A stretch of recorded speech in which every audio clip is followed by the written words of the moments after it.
Yep, stack. Triple threat. Expected value. Now take what you learn, go out there, and get stacked.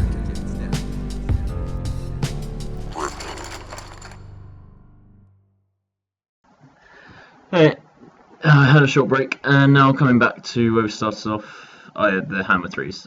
That was over. I think I said everything I needed to about that. So just going to continue.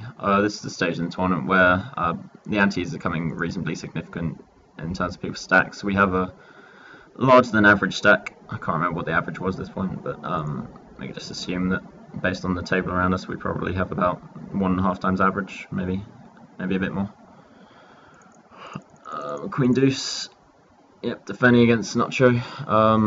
I feel that a lot of people wouldn't be defending these kind of hands. They are kind of troublesome hands just because we're always, if we both have a queen, we're always in bad shape, and we're never in good shape if we both have a queen, so that's a thing. So Barbaro checks, bets we call, second pair, and when he bets again, I feel this is a board where people wouldn't actually bet barrel too often. I'd like to see myself fold here. Yeah, okay, good. Because lots of the hands, like King Jack, Queen Jack, Ace King, Ace Jack, Ace Queen, they would not be barreling here too often. I think it's very player specific, but I know personally most of the people that I play against wouldn't be. So yeah, moving on from there. Playing nines pretty much always. Yeah, let's call that small blind. Nines don't flop that many sets. And we are going to be checking this down and apparently winning.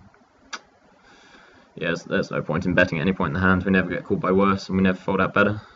Maybe fold out tens, but yeah, there's nothing really much to say there apart from the fact that we didn't 3-bet pre, and we have to note that Nasty Minder peeled ridiculously light there with 5-3. I personally wouldn't with a hand like 5-3 unless we're getting 4 or more way action, but each to their own. We'll have different styles. The Ace Jack. Again, I feel that I could be 3-betting here, but I think I've 3-bet fold on this table a decent amount, and it is a hand that plays fine. I mean, he's still going to be opening all suited aces, and if we 3-bet, we fold those out, whereas we get called by Ace Queen and Ace King. We get 4-bet by Ace King. So we keep in all the hands that we beat, that we dominate. When he checks here, again, if he thinks I'm a good player, he'll be check folding, say 50% of the time, and he'll be check calling a decent amount, never really check raising. I don't mind my bet here. Just I think based on that, I can bet a third of the pot, just less than a third of the pot, and getting great odds for the bluff. Although it's kind of for value, I guess, because we still get called by a few ace highs, and because we have the backdoor clubs and the backdoor straight as well, it does mean that we can barrel off, and if he is check calling something like 3s or 4s or 5s, then we can eventually get him off the hand. But yeah, like I said, I think he's going to be check folding there a decent amount against a player that he considers good, and I've played El Grigo before, so I imagine he does think I'm okay. Here, yeah, Toka Man's been raising, it's been raising a lot, so I feel that it's okay to 3-bet. He peels this. We're kind of deep again, so he still has a wider range than usual. He can have a lot of pocket pairs, and as much as I think he shouldn't be calling stuff like 6s and 5s, I feel that he probably would a lot of the time. And on a board like that, we have backdoor diamonds, backdoor straight, so we can be double barreling a decent amount. When he calls, he's going to be having hands like ace queen, spades, pocket pairs, pretty much all of them, like a lot of the high ones, especially like 10s that he didn't want to get in pre. I'm not a fan. I imagine past me had a reason to do this. I'm not a fan personally of my bet here, so maybe he had a low fold to c-bet. I wouldn't have expected him to fold many things there, so I imagine it was something to do with his HUD that I decided to double barrel there. Maybe I just got lucky, but I guess I'll fold him off stuff like ace queen and ace jack a lot, which is weird. But we do have a bit of fold equity, just because the pure fact that we bet so small on the flop that we're going to get floated a decent amount, say by stuff like king queen with king of spades. And Oh, but we beat those. Oh, but he will be betting the river and we can't really call the river, so that's fine, I guess. So yeah, even though we beat king, say if he did have king queen with the king of spades here, he might play exactly the same as this. Even though we beat it now, we still want to try and bluff it off, because when it gets to the river, he will be betting his king high, just because in case we have like ace high, which we do. So by betting here, and we can't call the river because he also has lots of hands that beat us. So by betting here, we're folding out all his floats that we would have to fold to eventually anyway. Okay, not opening that, not opening that, not opening that. Ooh, might be opening that. It's getting to the stage where we can start opening pretty light, but nope. Not opening queen 10 apparently, which is fine. Yeah, I had quite a lengthy break in the middle of that, but from what I remember is that we still have very loose aggressive image, and we had high fold to 3-bet and stuff like that. Here with nasty mind, I like sometimes calling, and if they do raise me straight away, which some people do, they will raise just with any 2 cards in this spot, and then we stop calling out the small blind, we just start raising, and hopefully they start regretting the fact that they did that. So yeah, so next time we'll be raising, or if we get a big enough hand we can limp shove or something like that.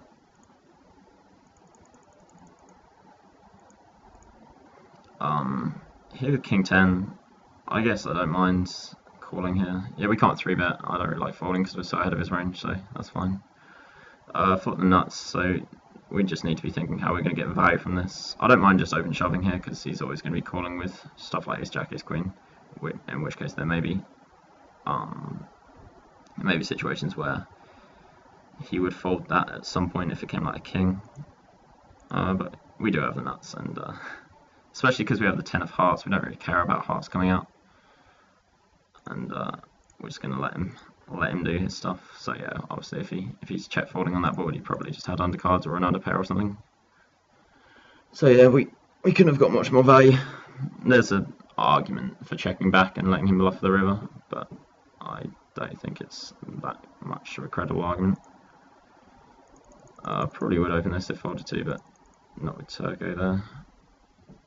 Yeah, another thing that is with somebody on 10 big blinds here, we have to be very aware of how light we open. And then we must notice as well that Turco here just opens and fold from mid position and folded to a 10 big blind shove, which means that he's going to be opening pretty light there. I mean, he would be having to call it like ace 10 and probably ace 9 suited, stuff like that. Maybe even ace suited ace, because Grizzly's going to be shoving quite light. Yeah, it's got to the stage now where even if I had something like 9-10 suited here, I would be folding, I think, just because Nutting can shove, Grizzly can shove, and TYXZ can shove as well. TXYZ. But yeah, don't need to worry about that. I'm not raising the jacket soon. Yeah, I'm playing a bit tighter than usual. I think usually I'd raise that, but it doesn't really matter.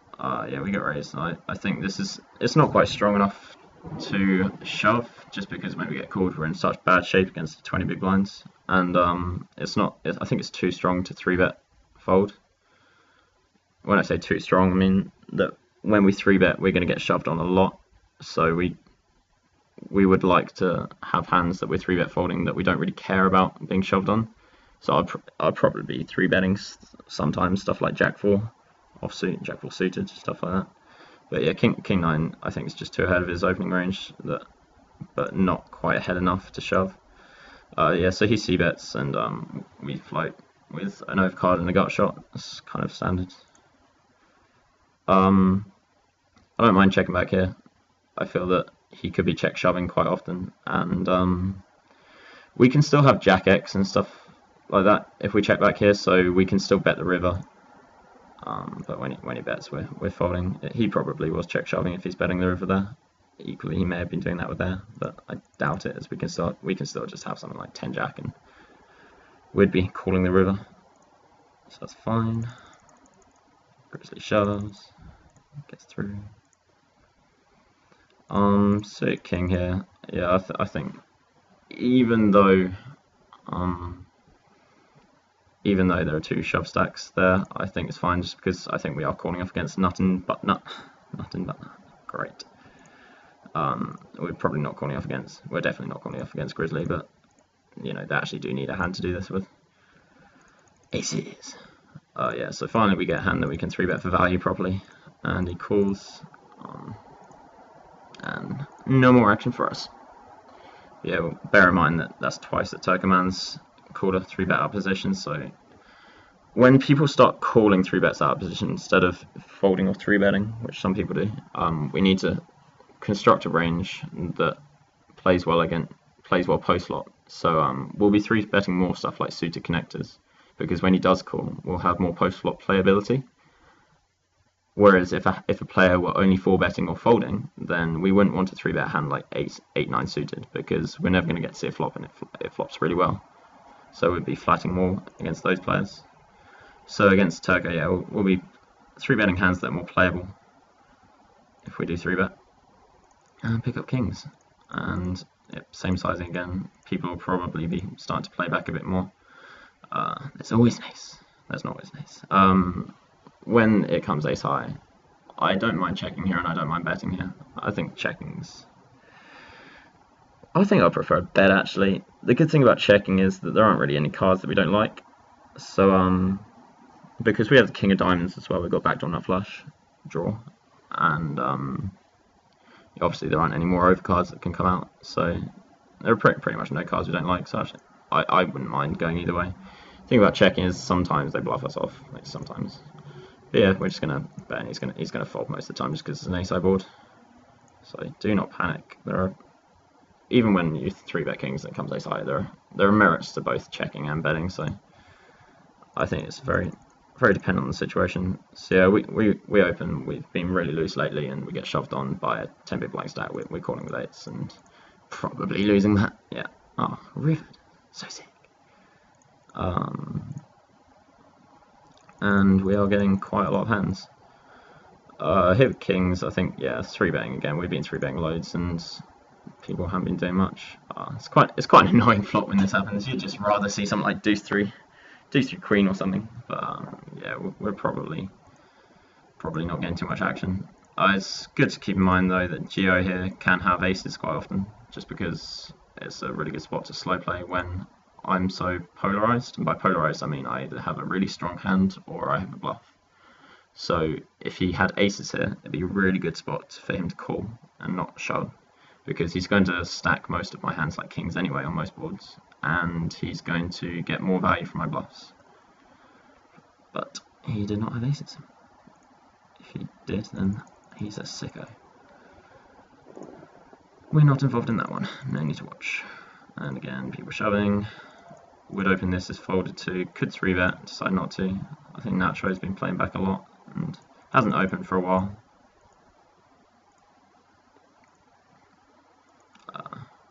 Would be opening 4s here, but yeah, you can't really do anything. Can't really get it in against the short stack mini raising as well. When short stacks do mini raise, I think a lot of the time it's just, if they're good players, it's just going to be hands that they would have shoved anyway, just trying to look strong. But you know, quite often as well, they're just doing it with aces and kings. But yeah, 4s against both those ranges not doing too well, and we can't peel just because we aren't getting the odds to set mine against the short stack. So fold. Hate to fold pairs, but you know, gotta do it. Oh no, hang on, that's a hand. Ooh, the worst. People always get annoyed at that. I'm a bit confused. It's the same as you having 7 deuce in the big blind and it folding around. Everyone loves a walk. Let's see what this guy was shoving in case he wins. Shoves and gets called by ace jack. That's pretty standard. He shoved how many bigs? Not many bigs. Okay. I'm not sure if we'll be opening this. Nope, because someone else folded. 10-6 not opening, Jack 7 not opening, 9 deuce, no rags. And at this point we definitely need to be considering that if we do get loads of rags in a row, then our HUD stats will be slowly changing for the people that have been on here a while, and they will be dramatically changing for the people that have just joined.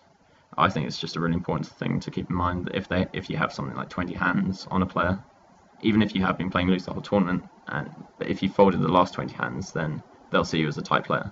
So you can 3-bet those players a bit lighter than usual. Raise that, flop trips, as per usual. Got to c-bet. I would be c-betting all of my air on this board. We can still get value from floats, hearts, ace x, and king x, but he did not have any of those.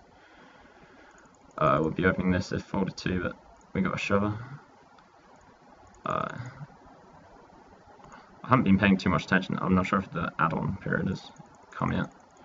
But yeah, it's getting to the later stages in the tournament where I don't know, stack depths are going to be getting shallower soon. But the good thing about the rebuy is it does pretty consistently have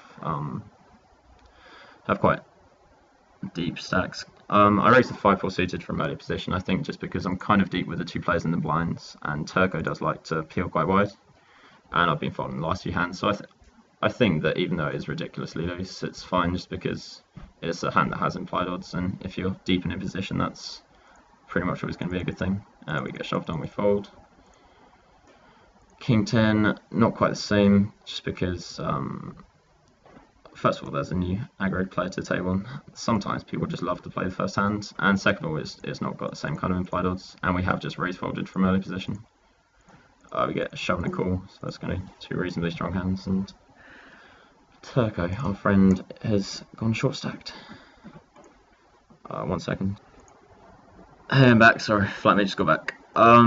Just gonna continue. This guy, he's just on the table and he's deep stacked. We could defend against him, but I feel that we're not really in a good position where we're gonna be able to play too aggressively against him, just because he does dominate our stack. So even if we try and bluff him off, and with a shove, we're not going to be doing too much of a dent to his stack. Folding round, nothing. I assume that I wouldn't be opening this, I'll just check anyway, but if folded to, but we didn't get a chance. Ace queen playing pretty much no matter what, and yeah, the deep stack opens. I feel that the 3-bets us. I feel that this is going to be a spot where we're just going to have to get it in for value. We won't have too many stats on this guy, but we just have to assume he's deep stack on the button, 3-betting some of the cutoff. He's going to be light a lot of the time, and ace queen's too good a hand to not 4-bet get it in. So yeah, we 4-bet and he folds, which is, it's good that we didn't have to shove there, because it shows that we may still have a weak hand, and he'll have that in mind, that we may have 4-bet him with air, or just, you know, with ace 4 suited or something. So he may be a bit less likely to 3-bet us light next time round. Not opening jack 9. Yeah, there's a lot of shove stacks at the moment around the table, so you can see Turkoman, ASC High, Jepino, and Nacho Barbaro, and kind of Bluff Too Much. They're all shove stacks, so when opening from early position, say, we're going to be opening quite a lot tighter actually, just because we're going to get shoved on so often, especially seeing as they're going to know that we're quite a loose player. Yeah, but definitely opening ace jack, and that's one of the shove stacks we cannot call with ace jack. Just we're not too far ahead, if at all ahead. No, we're not at all ahead of his shoving range, so that's fine. Not doing anything here. See that Express X Possible opens under the gun again and folds to a shove, so that shows that he's just opening quite light under the gun. So we'll keep that in mind. We can probably 3-bet him if he opens under the gun. But again, at this point I was probably playing a lot of tournaments, so I'd only be going on HUD rather than table dynamics. But it's quite good to have a HUD that says where people open from and how often people open from that position. So my HUD would currently say that he'd opened like 2 out of 3, I think, under the gun. So, but it would not have that he folded to the shove. So that's something to note, that when people are playing a lot of tournaments, they will know about the stats, they won't know about the table dynamics. And here we get a shove and a call, and Turco's back in it. He loves it. I'm not playing that. Queen 10 suited, I feel after this guy's opened, I might 3-bet him, just because what I was saying earlier about having hands that, because he's been peeling 3-bets out of position, we want hands that have post-flop playability, and Queen 10 suited has a lot of that. So I guess calling's fine then. We are a bit shallower than before actually, so it's fine. We flopped top 2. I decided to check here because Exposable, however you say it, he's, when check 2, I think it's going to be betting quite a lot, just as the deep stack. and we have the board locked up pretty much. Obviously it's draw heavy, but when Token Man checks, it doesn't have many draws, so we're not protecting against him, and I expect it's possible to bet most of his draws. So yeah, he complies and bets, and Token Man calls. I feel that at this point it'd be silly not to do anything but raise, as there's no point slow playing anymore. There's a lot of money in the pot, and we'd be happy to take that, and we have the best hand pretty much all the time. So we raise pretty sizably. I wouldn't mind seeing myself raise a bit smaller there, just so it looks like it could be a bluff, but it's a spot where people just aren't bluffing too much, and we get 2 folds, which is fine. At this stage in the tournament, we want to be playing lower variance. We're very happy to get 2 folds there, just because we don't want to be getting in against like a combo draw or anything. Next time, pick up aces, and we get 3-bet here. I'd like to see myself. Actually, I don't know. It's close because I think this play's been kind of tight, so it does lead towards me thinking that he's going to have a strong range. But it's the spot that I was talking about earlier that's quite good to flat with aces there. I decided to 4-bet, so I would have made this decision based on his HUD. If he had a very small 3-bet from that position, or a very small 3-bet in general, then I will be more likely to think that he's strong here. But he folds, so bad read past me. But yeah, I think I don't mind 4-betting there. We were gonna either 3-bet, probably just defend the king-10 suited, but someone else got there first, and we can see that he was 3-betting light from the small blind. Yeah, this is the stage where lots of people will be 3-betting light from pretty much all positions, especially in this tournament where they'll all be good players apart from the few fish that have managed to wiggle through the net to the stage of the tournament. So yeah, everyone's going to be aggressive, everyone's going to be playing for the final table.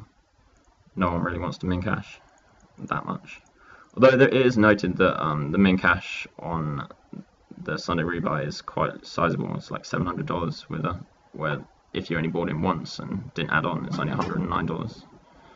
But most people rebuy and add on. So, but yeah, it's quite a large min cash. So people will be playing quite a bit tighter than usual around the bubble, just because yeah, it would be suicide if, say, you had like 30k stack near the bubble of just shoving like deuces or something, because you'd just be getting the min cash so often. So we defend with Queen Jack. We note that last time somebody 3-bet this guy, he shoved, so he wasn't like last time. So, but on 5-5 deuce, there's nothing we can do. We're just check folding. I feel like I play the Jack 7. Accessible seems to have lost most of his stack. Excuse me. He's defending light. This kind of boards, I don't mind checking, I don't mind betting. I think I prefer a check actually, in hindsight. It's a board where we're going to get floated a lot, so stuff with 2 overs and 1 heart, or just something like Jack 10, they'll be floating quite often, and we can't really do that much on the turn. And he raises, and I call. I think this is me getting pretty stubborn in hindsight. He's not repping too much when he raises, but equally people can be raising stuff like ace-9 here, value, and when the heart comes on the turn, there is little we can do. Even when he bets 5th pot, we have to fold, as a lot of the hands that he was semi-bluffing with just made a hand, and we rarely have the best hand at that point. So I wouldn't mind a flop fold, but equally it would be exploitable if I did flop fold there, meaning that if he knew that I was going to fold a 7 there, then he would be able to profitably bluff with pretty much any 2 cards. Again with the king 10 here, I could be 3-betting. I don't mind calling here, as it's a spot where I could be slow playing aces and kings and queens and ace king quite a lot, because ape styles is going to be shoving reasonably often, as this is a great shove spot. And I am ahead of GM Volta's range at the moment, whereas if I 3-bet, again, I'm folding out the hands that we are ahead of, and pretty much only keeping hands that we beat. And looks like we're just going to be folding on that flop. Ace side boards, got to see them. King 6 I probably shouldn't open from here, but it's marginal. By marginal I just mean it's close. It's not going to be awful, it's not going to be great. And a bit of card deadity, I think. for a bit. King 10 suited I would play against most people, but I think suited has been a bit tight, and he's opening quite early, so I think standard is to fold. King 9, nope. And we see that Elmo has shoved quite a weak hand with no fold equity. I don't really like that at all, but I assume that means that the bubble just burst or something. Equally, it may be a while away. Yeah, we did a few quick calculations, and this is about the point in the tournament where the bubble would have burst, so that would explain quite a lot of the aggressive play before that. Queen 10, it's fine to open here just because we can call off Nacho Barbaro just because we'll be getting insane pot odds. And it's quite difficult for people to be flatting with marginal hands just because he is going to be shoving quite light. But we get 3-bet and he shoves, and we get to see what we 3-bet with. He's 3-bet with the ace queen, so he was Exposbrasa, whatever he's called, was going to be 3-bet calling off if we shove there. Not much to think about that. And not opening 9-8 offsuit. So yeah, if the bubble has just burst, we'll probably be opening a bit tighter than usual, just because a lot of the shove stacks will be trying to get it in. Now that ICM's not a thing, and before we saw that Expressive was opening quite light under the gun. Now we get to see he wasn't opening light this time. So yeah, I imagine that a lot of the big stacks will be tightening up for the next few orbits. When we get shoved on here, I'm not going to do the same thing that Evan does, as I'm not very good with Equilab or anything, or PokerStars, but we're ahead of his range, and we can't really fold. It's 7 big blinds. He'll be shoving stuff like 9-10 suited, Queen Jack, and a lot of stuff that we dominate. So yeah, we're in there, and that is a good run out. So even though he is shoving ace-8, I think it's he's also going to be shoving loads of stuff that we beat. So it's fine, especially because the bubble just bursts as well. So yeah, we get a bit lucky. We're on 22 bigs at the moment, so we're technically a reshove stack, and this is the point in the tournament where it starts running pretty shallow, and people will stop busting, and that'll change. Yeah, see, I'm folding 8-6 suited there just because loads of people are going to be shoving quite light on me, especially because most of the people on this table have been here for pretty much the whole tournament, and they will see my stats will have been ridiculous. I think at this point I was probably playing about 30-20 with a 10% 3-bet or something, which I think for 9-handed is quite insane. And yeah, all of these plays will have a HUD, so I'll be very aware of it, all of that. Series and shove. Yeah, I'll skip through a bit faster just to hands that we played. So it's just going to be a lot of all-ins at the moment. Yeah, so jacks in the big blinds is very rare that we're going to be folding. It's not a great spot anymore, just as a new player, 3-bets versus an early position raiser, but I feel that with 20 bigs and fold equity, jacks is too good not to do anything but shove, and as we see, that we did actually have fold equity against somebody 3-betting.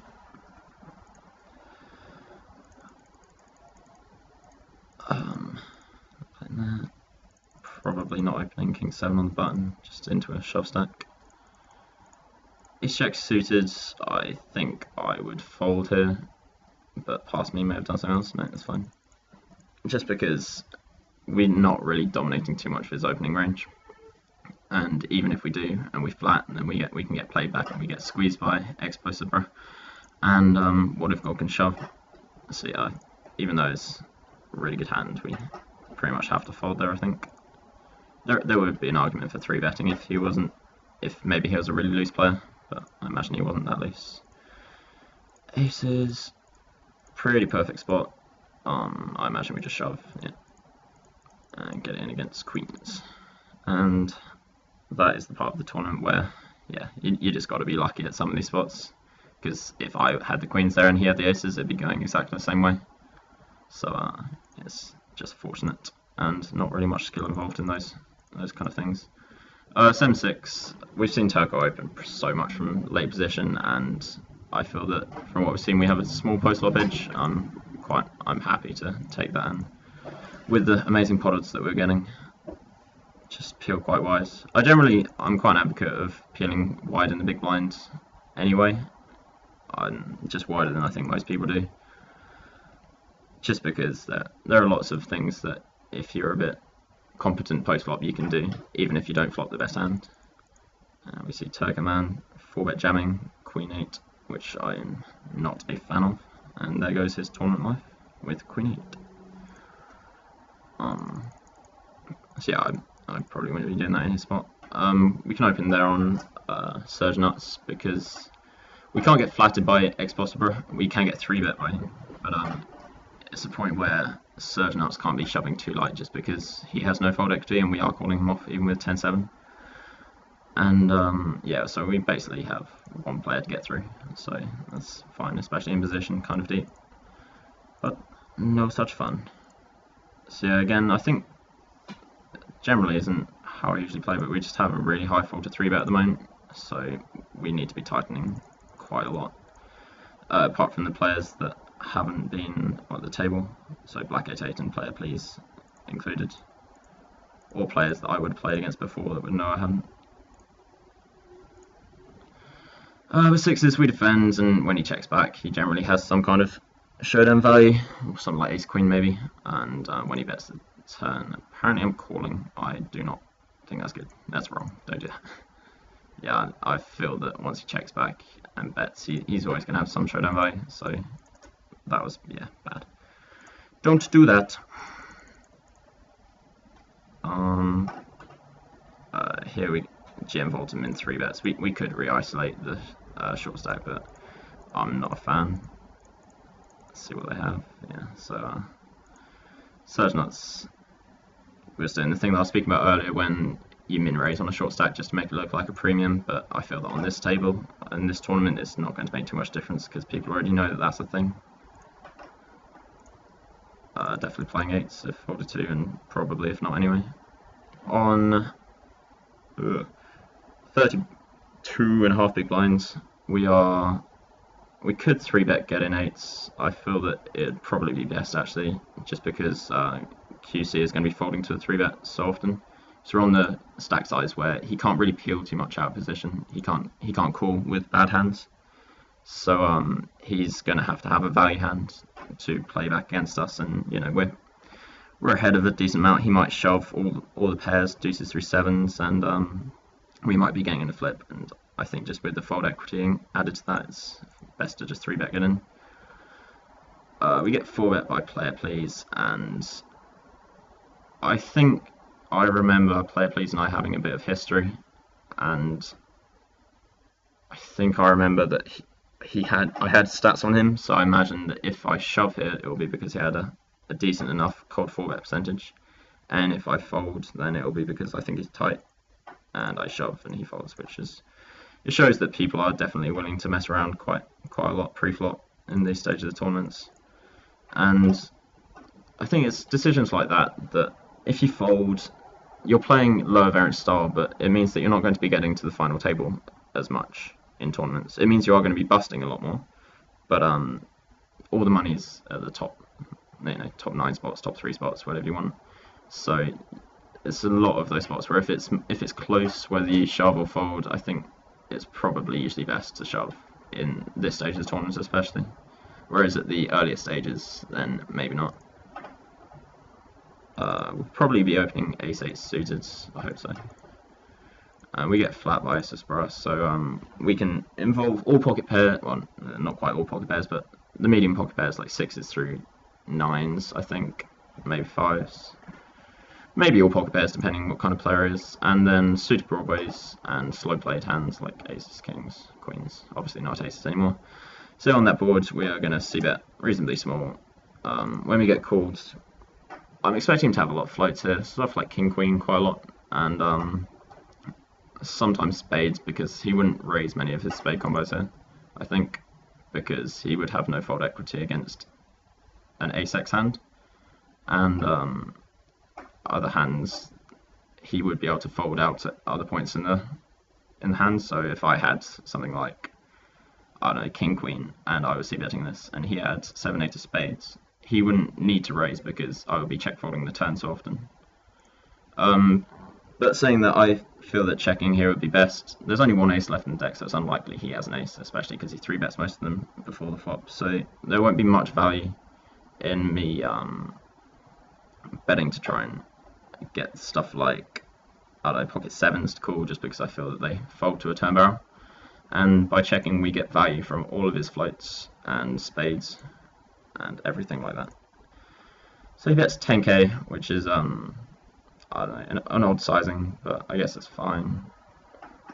What I would usually read into this kind of bet, it would quite often be not quite polarized, but it would either be air or something that is trying to get protection. I don't think it'd usually be an amazing hand, like a massive hand, because if he did, say, have ace queen here, he'd want to be betting bigger just so he could stack all my big hands as well.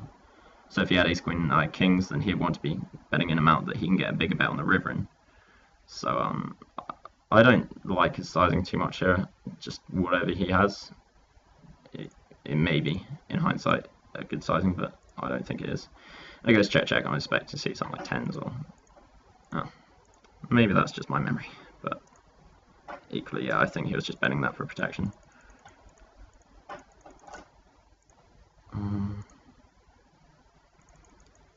So yeah, we got a decent stack at the moment. We're about 47 bigs, I think.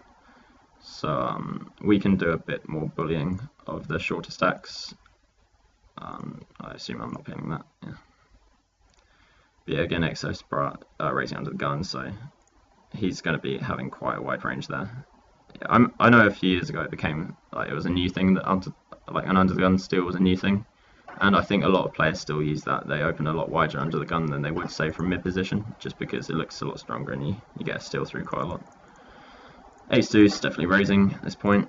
We get 3-bet by Exos bro. I would like to see myself fold here. Going by table dynamics, I'd like to see myself fold just because I don't think he's going to be too light too often.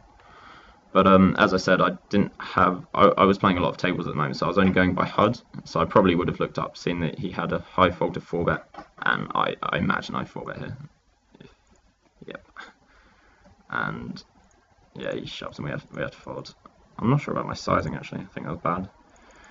Look back at that. So he makes it 23. Yeah, I actually really don't like my sizing. I feel that I should have gone 50k instead of 60k. He's never really peeling too often, and we're just burning more money for when he does shove. So yeah, that was bad. I think generally you can 4-bet to a size that's about 2 times his raise in tournaments, even less if you're in position. I feel that's a spot where lots of people waste quite a lot of money, apparently including me. But it's fine. Not opening 8-5. Could open ace-8, but I think it'd be a bit loose. There are stages in the tournament where it would be fine to open ace-8 from that position, but not there. And we finally moved table. Looking around the table, I recognise a couple of names. I recognise Ramiro, AK, and Gregor as well, I think Via. So yeah, Gregor, oh god, stop. Gregor opens from under the gun +1. We're definitely defending with Queen Jack. Flop reasonably good. Now we have to decide whether we want to check call, check fold, or check raise. I think there are arguments for all three. I think it's a board that quite often he's going to be missing completely. So if he has overcards without a spade in, which is like a reasonable part of his range, then he's going to be c-betting. He's going to be raising and c-betting and folding to a shove. So I don't mind. I think I'd rather raise small, maybe shove. I think both are fine, but also check calling is fine because we can float at any point. And when he checks the river, when he checks the turn, we pretty much always have the best hand, because I feel that he would be betting any ace of spades, because at this point, say if he had about 30,000 in his stack, he may decide to check the ace of spades on the turn, just because he can still get all in on the river, and he has a bit of deception to his hand, and I might decide to bluff the spade.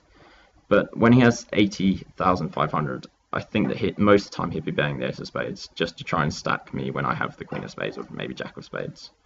So I think it's safe to say about 90% of the time we have the best hand here, like maybe more.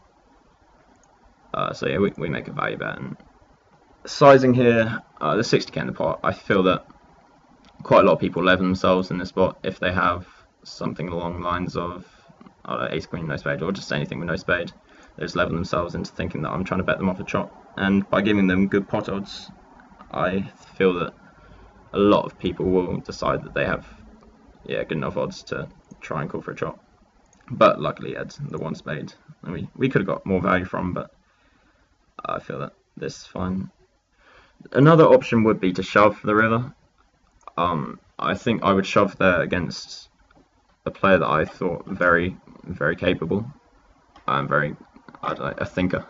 Because most of my ace of spades, I would have been shoving on the flop. So that really caps my range. In the way that it means I shouldn't have the ace of spades by the time I get to the river. So by shoving and representing the ace of spades, I will be basically making a bluff that makes no sense. So if I shove and somebody has the jack of spades, they may just believe that I'm, full of it, and may make a hero call. I guess that would be a merge if I did shove, but 1 second.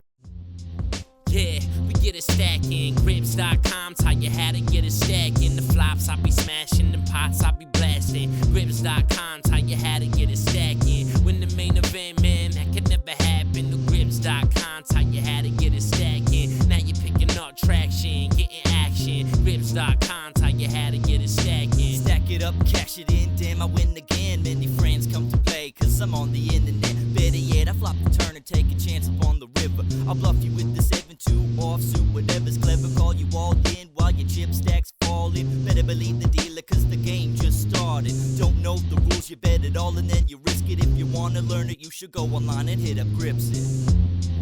Yeah, we get it stacking. Grips.com, tell you how to get it stacking. The flops I be smashing, the pots I be blasting. Grips.com, tell you how to get it stacking. When the main event, man, that could never happen. The Grips.com, tell you how to get it stacking. Now you're picking up traction, getting action. Grips.com, tell you how to get it stacking. Ever since a young cat, want a pocket stack with cash in the fast stack, crammed in the clam clip. Gotta get the action, gotta get it stacking. Dollars on the noggin, want a lot of transactions. Started as a little retarded, now with the knowledge, playing cards, flopping, bombarded cause it was harder than I thought. Then I got on Grips.com, asking and got what I needed to beat him and get it stacking. Yeah, we get it stacking. Grips.com, tell you how to get it stacking. The flops I be smashing, the pots I be blasting. Grips.com, tell you how to get it stacking. When the main event, man, that could never happen. The Grips.com, tell you how to get it stacking. Now you're picking up traction, getting action. Grips.com, tell you how to get it stacking.